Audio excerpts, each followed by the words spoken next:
الكرام مولاي صل وسلم دائما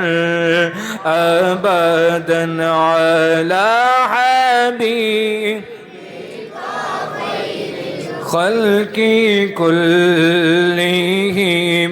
يا ربي بالمصطفى بلغ مقاصدنا يا ربي بالمصطفى بلغ مقاصدنا واغفر لنا ما مضى يا واسع الكرم مولاي صل وسلم دائما أبدا على حبيبك خير الخلق كلهم.